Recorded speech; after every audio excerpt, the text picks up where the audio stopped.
Today I want to share with you how to make a sourdough pizza crust. Now don't worry if you don't have any sourdough starter and you just want to use yeast.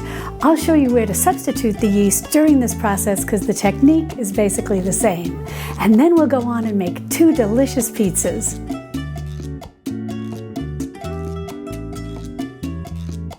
Hi sweet friends, I'm Mary and welcome to Mary's Nest, where I teach traditional cooking skills for making nutrient-dense foods like bone broth, ferments, sourdough, and more. So if you enjoy learning about those things, consider subscribing to my channel. And don't forget to click on the little notification bell below.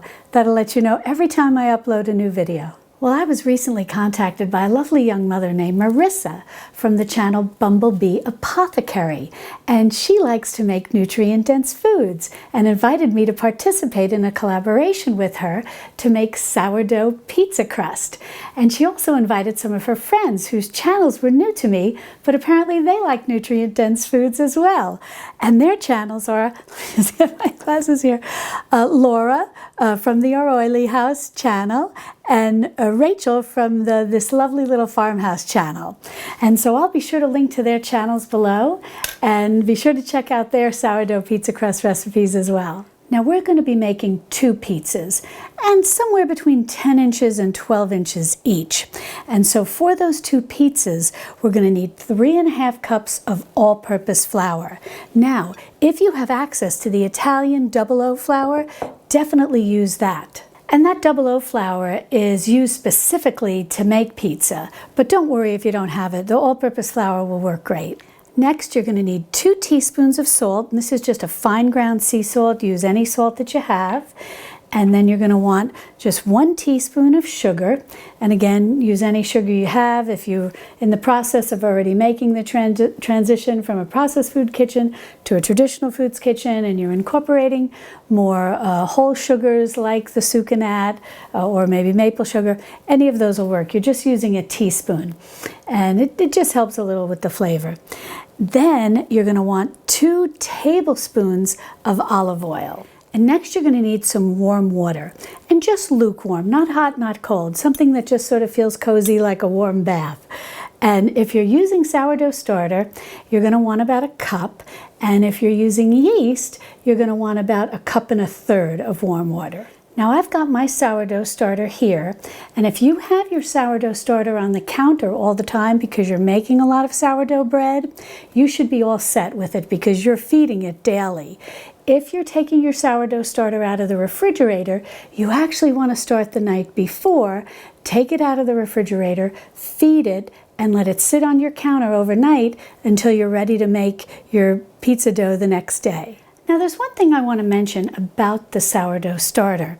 My starter is a 100% hydration starter, which means that I feed it with equal parts flour as I do water. So it's somewhat of a watery starter. So that's why we're just using 1 cup of water with this recipe. If you have a very thick starter, you may need to increase your water up to the 1/3 cup like you would be using if you're using yeast. Now, if you've never made sourdough starter and you're interested in making it, I'll be sure to link in the iCards and in the description below to my complete sourdough starter guide, where I walk you through from start to finish how to make a sourdough starter, and I diagnose a lot of problems that you might encounter along the way. So hopefully you'll find that helpful. Now, the first thing that we're going to want to do is take 1/2 cup of our starter. As you see, mine's a very watery one. And we're just going to go ahead and pour that right into our bowl. Now, if you're using yeast, you'll want to bloom it if it's active dry yeast. And that means you're going to take your warm water, you're going to sprinkle your yeast in there, you're going to open your package, you're just going to use 1 package of yeast, or if you've got yeast in bulk, it's 2 1/4 teaspoons of active dry yeast. And then you're going to take your sugar and add that in, give it a little stir, and let it sit for a little while, and you'll see it'll all bubble up, and you'll know that it's ready to do a good job rising your dough. Now that's what you do if you're using active dry yeast. There's another type of yeast called instant yeast, and you may see both for sale at your grocery store. If you're using instant yeast, you don't need to go through the blooming process. You can simply add the instant yeast right into your flour. Now with the sourdough starter, we'll go ahead and sprinkle our sugar right in there. Give the natural yeast a little extra something to eat. And then we'll take our olive oil and get that in there as well. Now we're going to hold off on our salt for a minute. The salt can sometimes irritate, I guess for lack of a better word, irritate the natural yeast in the sourdough starter. So we're going to hold off on that for a minute, but we're going to go ahead and add our cup of water into our bowl. Then I'm going to take a whisk, or if you've got a wooden spoon or a spatula, whatever you have, just give this a good mix. Now we're going to go ahead and take our salt, and we're going to add this to our flour. Now don't worry, you don't need to write any of this down, because I will have all the directions in a recipe over on my website, same name as my channel here, Mary's Nest, and you can either read it online or print it out, and the link will be in the description below underneath the video. Then all you want to do here is just take your whisk and start mixing this up so that you get the salt all mixed well through your flour. So just get that salt nicely distributed through the flour, and then we're going to move on to adding our flour to our wet ingredients. We'll just dump all this flour right into there, and then we'll start giving it a good mix. Now at this point, you can use whatever you have, a wooden spoon, you can use a spatula. If you have one of these Danish dough whisks, which are so clever, it's amazing what a good job they do at mixing up dough. So funny looking, but they work great. If you have one of these, wonderful. You can also, if you've seen the channel Artisan Baking with Steve, he often just uses the handle of his wooden spoon to mix up his dough. So there's a lot of ways to do this, but you just want to get in here and start mixing this up until we get a nice dough ball formed. And once you get that all mixed together, just get any little bits of dough that are left on your little whisk here, or your spoon, or your spatula, whatever you're using, and just give it a few turnarounds. Basically what you're looking for, and I'll take an overhead picture and overlay it so you can see. You basically want your dough to pretty much clean your bowl. Now at this point, all you want to do is take a clean cloth, cover your bowl, and let this rest for 30 minutes. Why we're doing this is to allow the flour to become completely hydrated with the water.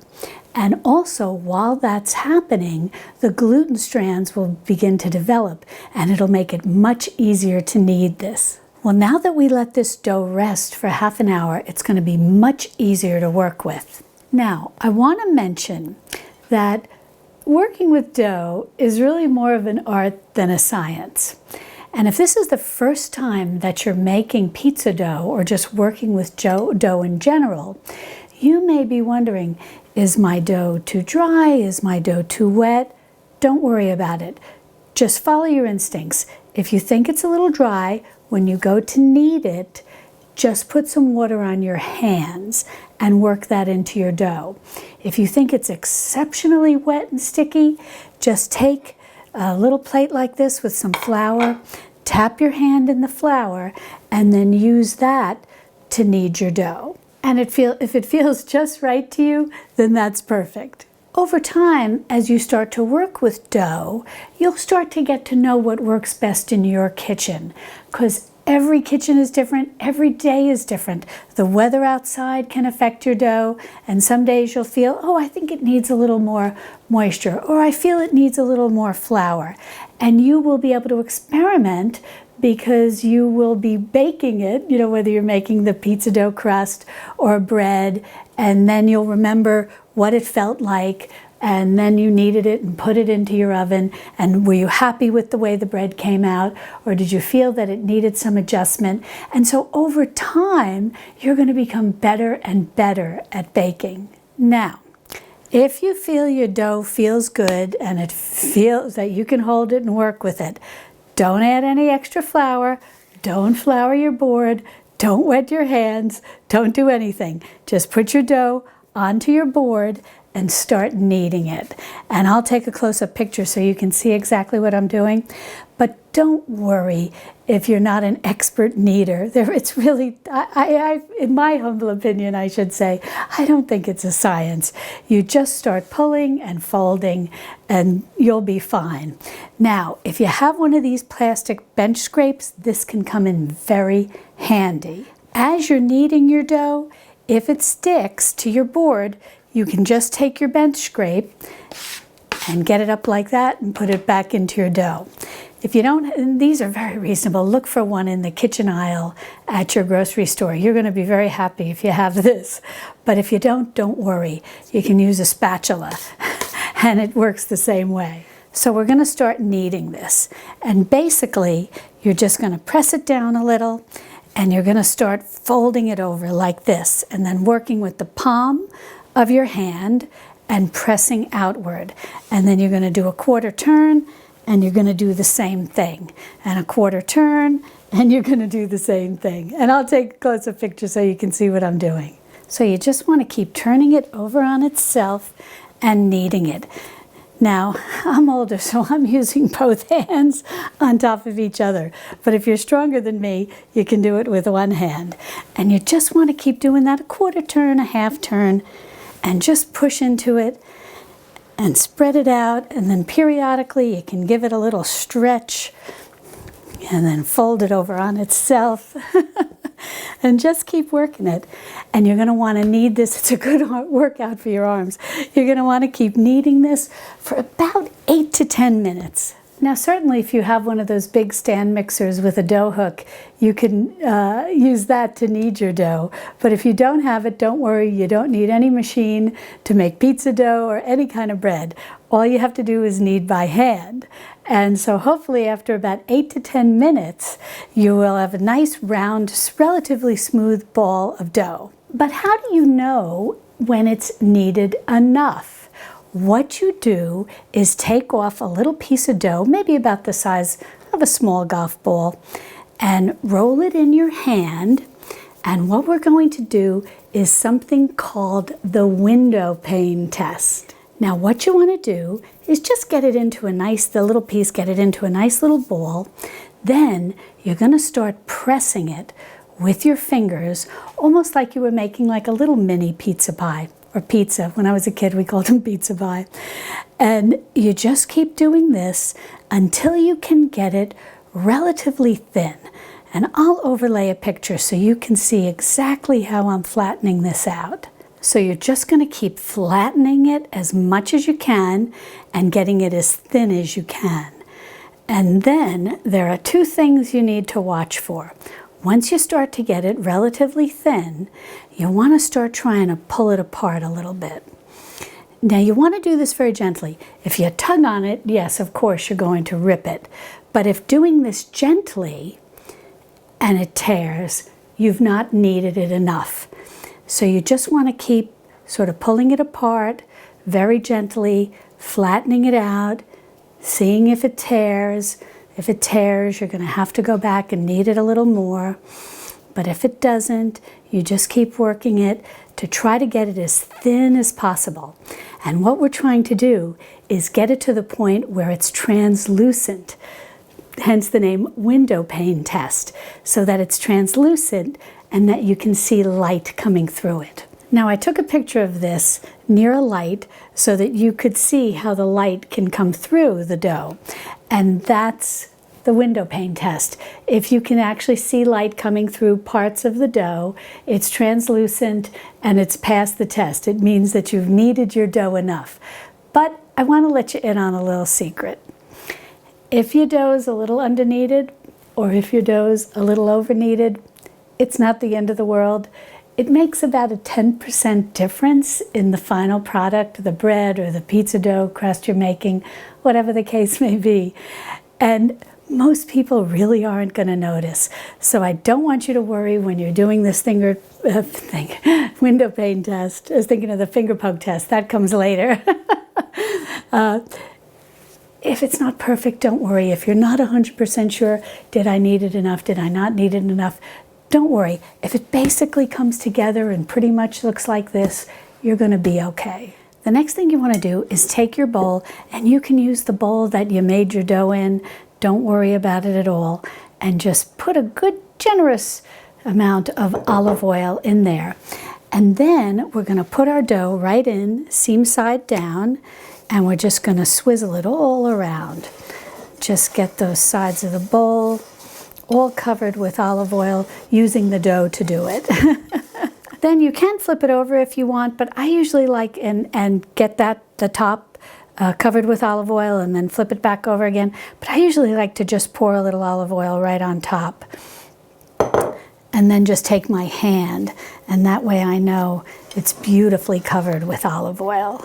Now I like to seal my bowl with plastic wrap, but if you don't like to do that, you can put a towel, but I would recommend a large towel, not just a little dish towel like we used when we were just letting the dough rest. Something that you maybe can really tuck underneath and make it very secure. Now, if you've used yeast to make this dough, you're just going to want to put it in a warm place, somewhere in your kitchen, undisturbed, and let it rise for an hour and a half.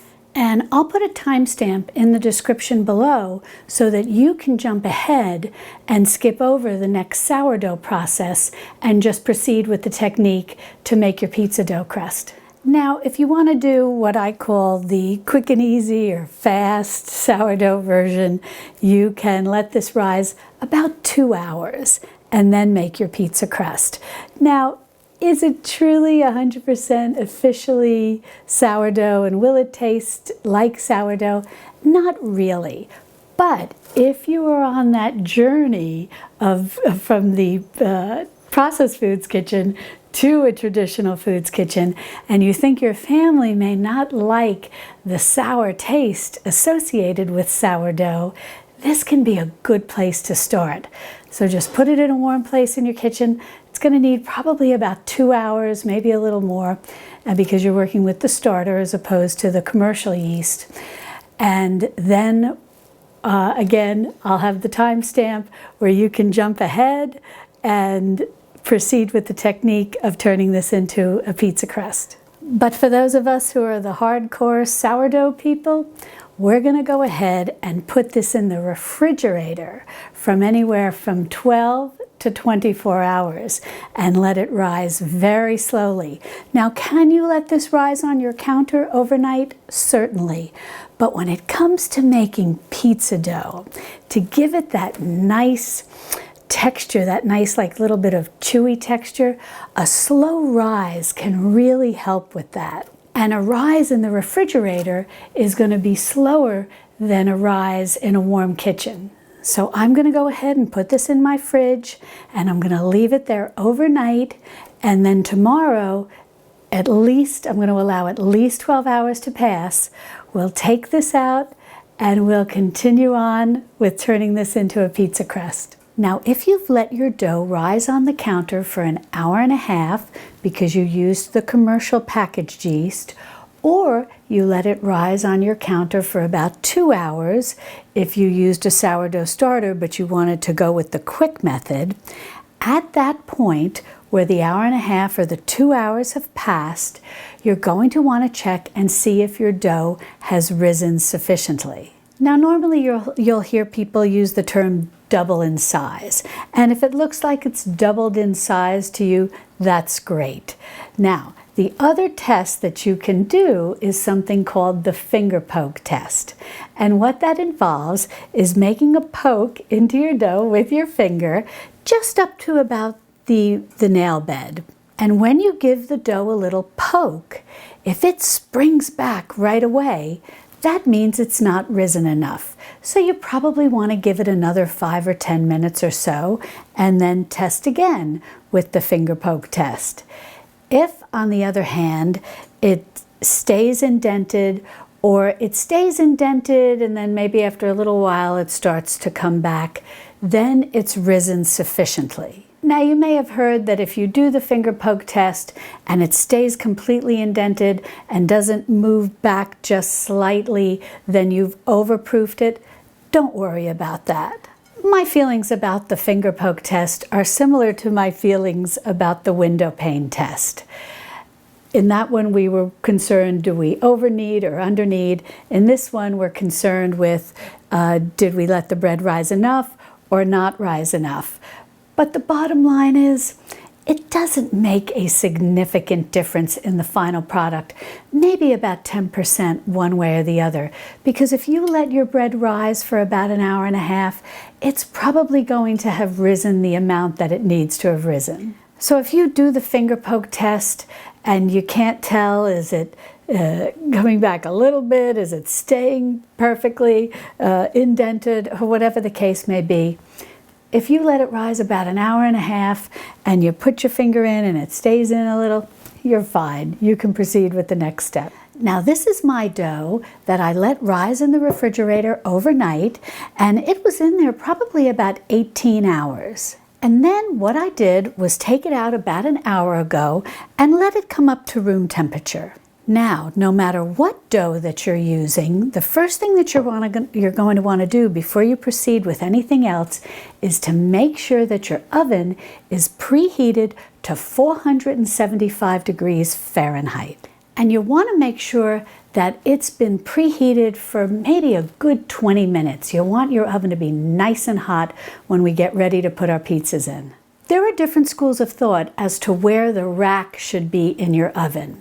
Some people recommend that your rack be on the lowest rung of your oven, and other people will recommend that it should be on a higher rung, even maybe just 4 or 5 inches from the top heating element.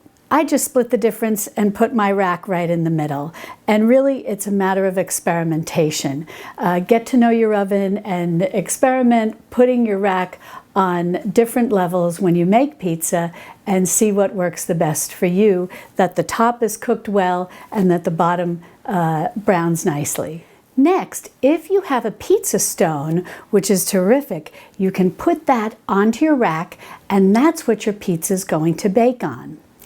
On the other hand, if you don't have one of those, don't worry. You can use a baking sheet, and all you're going to want to do is, these are all stained on the bottom here, but what you'll want to do is just put your pizza upside down on this baking sheet to bake in your oven. Now, if you have a pizza peel, it just looks like one of these. It might be wood, it might be metal. You can shape your pizza on this, and then you can transfer it to your baking sheet, which you've put in your oven as it's preheating, using this just as you would your baking stone. But if you don't have a pizza peel, don't worry. Just shape your pizza on your upside down baking sheet, and then just go ahead and put it in your oven as is. If you don't have a baking stone and you don't have a baking sheet, don't worry, you can still make the pizza. What you'll want to do is get some aluminum foil, a couple of sheets, and just lay them down and shape your pizza on that, and then lift that up and transfer that to the rack in your oven. Now the next thing that we want to do is take a little flour, and we're just going to sprinkle our board. And we're going to cover this nicely, and then we're going to flour our hands as well. Then we're just going to scoop this dough out and put this onto our cutting board. In this case, it's going to be my bread board. Then what I'm going to do is just try to eyeball this to divide it into 2 equal pieces of dough. Just do the best you can. Certainly if you have a food scale, you can weigh it to make sure that they're equally divided, but if they're not, it's okay. So put the other one back in the bowl, and now we're going to start working this and shaping this into our pizza pie. So I'm just going to flatten this out, and then I'm going to get some flour and dust this side so we prevent that from sticking. And then we're just going to start flattening it out with our fingers. Now if it gives you a little resistance, don't worry. You can just give it a few minutes and it'll get easier to work with. But just start working your way all around with your fingers, flattening it out. And I'll take an overhead picture so you can see what I'm doing. Now it takes a little patience to do it like this, but I always feel it's very authentic. Because when I was a little girl, my mother would always take me to the pizza parlor And maybe those of you who live in New York might have memories of this, but she would take me to this pizza parlor in Mamaroneck, New York, and I'd watch all the men making the pizza pies, and I never remember seeing a rolling pin. But if you find that it's easier for you to do this with a rolling pin, you certainly can. And then just keep moving it and moving it so that you keep somewhat of a round shape and that it doesn't stick on your board. But they would just go around stretching it and making this little indentation along the edge with their fingers, so then you have that little bit of raised area. And then they would pick it up like this and then start to stretch it a little to make it nice and thin. Now, they would also throw it up in the air. I'm not going to do that.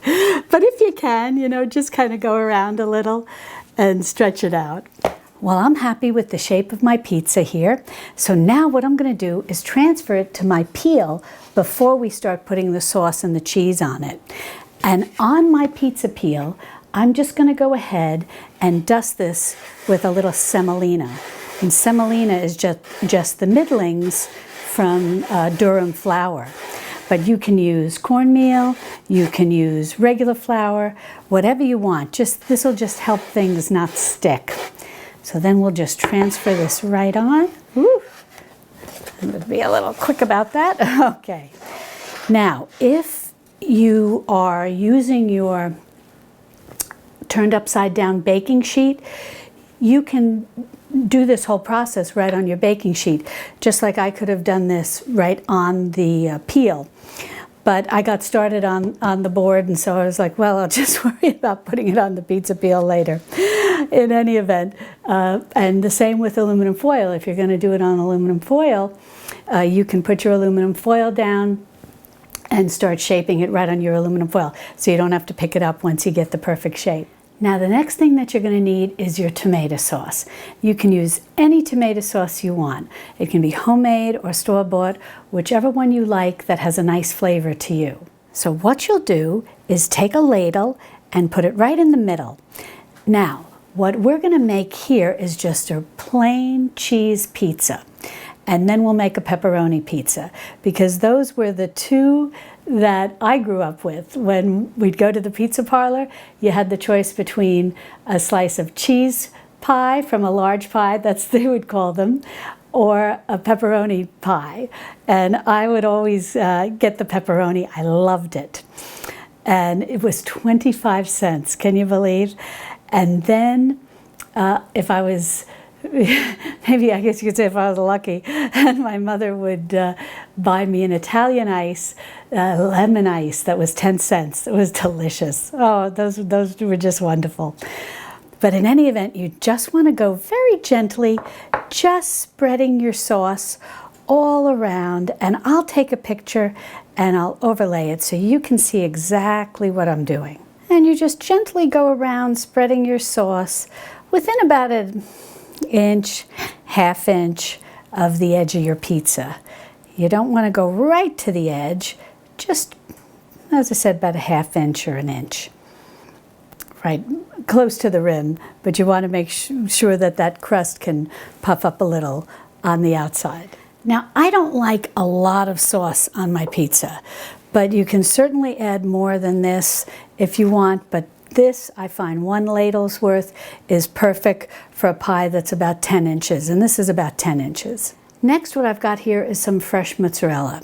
Now, you can slice this and put it on your pizza sliced, and if it's in season and you have some fresh basil, you could put that on and have a nice margarita pizza, or you can grate this and sprinkle it around, which is what we'll do today.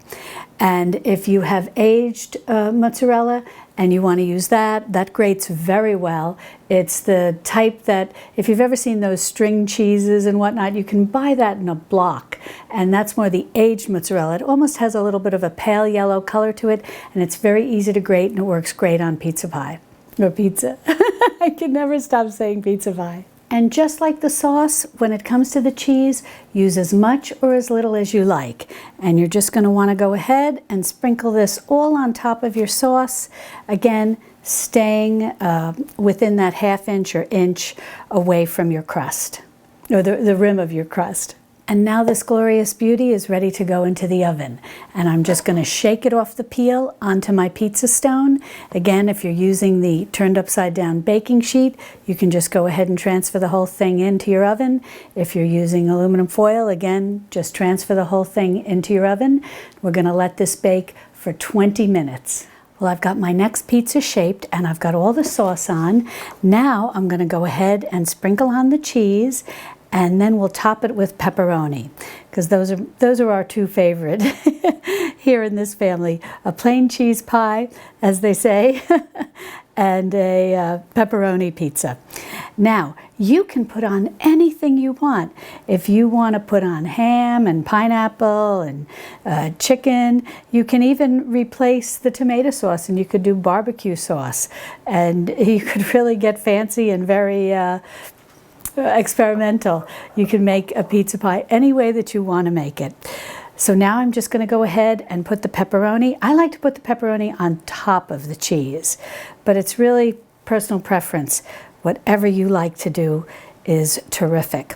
And I'm just going to go around and be very generous and get all these pieces on, and then we'll go ahead and pop this into the oven. Well, the cheese pizza just came out of the oven. Put that pepperoni one in, but I just wanted to show you how lovely this crust came. Hopefully you can hear that. See? And the bottom too is, I don't want to, I don't know if you can see the bottom, but you can hear. Let me do it over here. See how nice that is? Nice and crisp. Well, look at these two glorious homemade sourdough pizzas. Well, let's give these a slice and a taste. Well, this turned out glorious. Let's see how it tastes. Mmm. Delicious. Well, I hope you'll give sourdough pizza a try. It's very tasty and it's nutritious. And if you'd like more sourdough recipes, be sure to click on this video over here where I share a number of easy, no-knead sourdough breads. And I'll see you over there in my Texas Hill Country Kitchen. Love and God bless.